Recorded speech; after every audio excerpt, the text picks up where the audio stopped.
और अब जम्मू कश्मीर से आ रही बड़ी खबर का रुख कर लेते हैं। चुनाव की तैयारियों के बीच जम्मू कश्मीर से बड़ी खबर सामने आ रही है।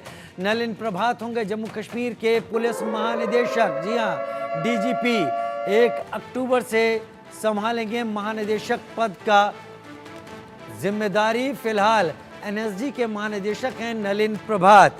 उनको तत्काल प्रभाव से कल ही एगमुट कैडर में शामिल किया गया था। एगमुट कैडर वो कि जो यूनियन टेरिटरी के पुलिस ऑफिसर्स का एक कैडर होता है और उनको इसमें शामिल करने से इशारा मिल गया था कि जम्मू कश्मीर में अब आगे चलकर नलिन प्रभात को बड़ी जिम्मेदारी दी जा सकती है। अब तक एनएसजी के महानिदेशक थे, अब वो जम्मू कश्मीर के डीजीपी होंगे।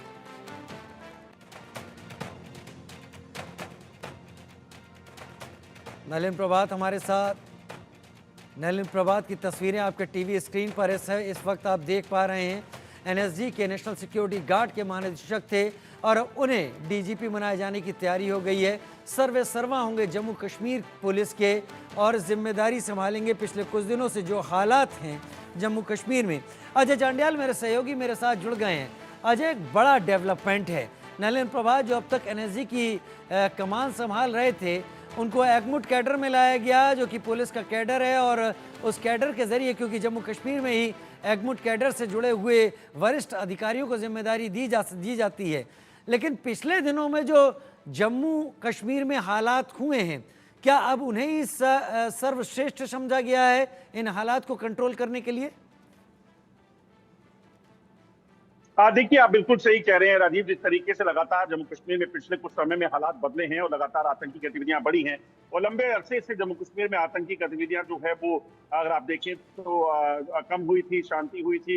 मगर ये जो हो रहा है, जो लगातार आतंकी हमले, आतंकियों की घुसपैठ के मामले, उसके बाद जो है कई अहम फैसले जो है वो सरकार ले रही है। कुछ दिन पहले ही जम्मू कश्मीर में जो है स्पेशल डीजी जो बीएसएफ थे उनको हटाया गया था।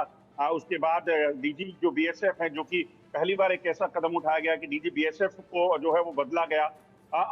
अब जो है एक नई तब्दीली जो जम्मू कश्मीर में देखने को मिल रही है कि नलिन प्रभात जो कि 92 बैच के कश्मीर का स्पेशल डीजी जो है नियुक्त किया गया है विद इमीडिएट इफेक्ट।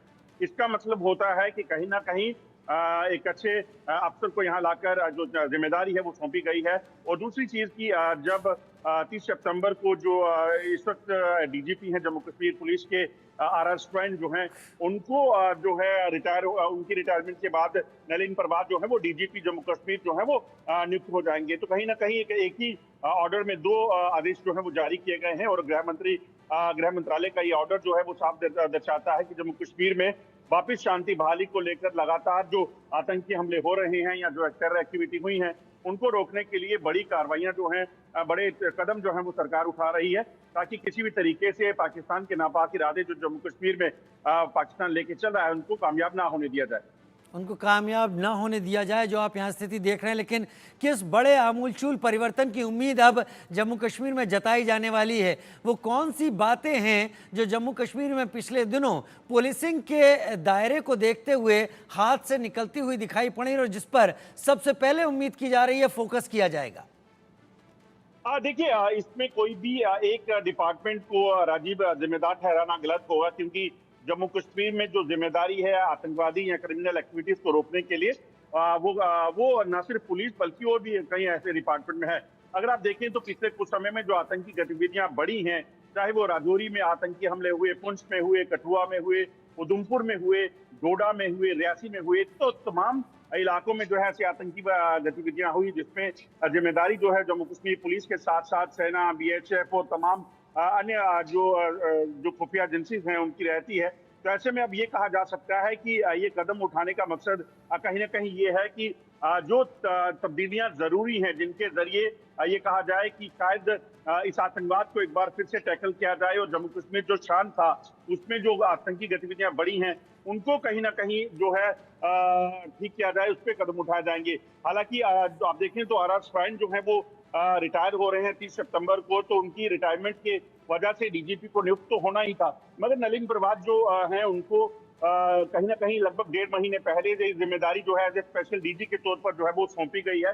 तो इसका इशारा साफ है कि कहीं ना कहीं कोशिशें ये कि एक एडिशनल जो यहाँ पे जो, 1-1.5 महीना पहले उनको यहाँ पर लाने का मकसद ये हो सकता है कि वो एक बड़े एक्टिव अधिकारी माने जाते हैं, एक एफिशिएंट ऑफिसर माने जाते हैं, पुलिस आईपीएस अफसर हैं 92 बैच के, तो इसीलिए हो सकता है कि उनकी सेवाएं जो है जल्द लेकर जो है यहाँ पर कुछ कदम जो उठाने चाहिए या जिनकी जरूरत है उन पर जो है वो काम हो सकता है। और ये भी हो सकता है कि नलिन प्रभात 1.5 महीना पहले जब जम्मू कश्मीर में एज ए स्पेशल डीजी आ जाएंगे तो वो जम्मू कश्मीर की जो बाकी चीजें हैं, क्या चीजें हैं, उन चीजों को ज्यादा बेहतर तरीके से समझ पाएंगे, जिसके बाद उनको फुल डीजीपी का चार्ज भी संभालना है। अच्छा, बने रहिए आप हमारे साथ, बने रहिए, विस्तार के साथ और भी जानकारियां आपके साथ लेंगे, लेकिन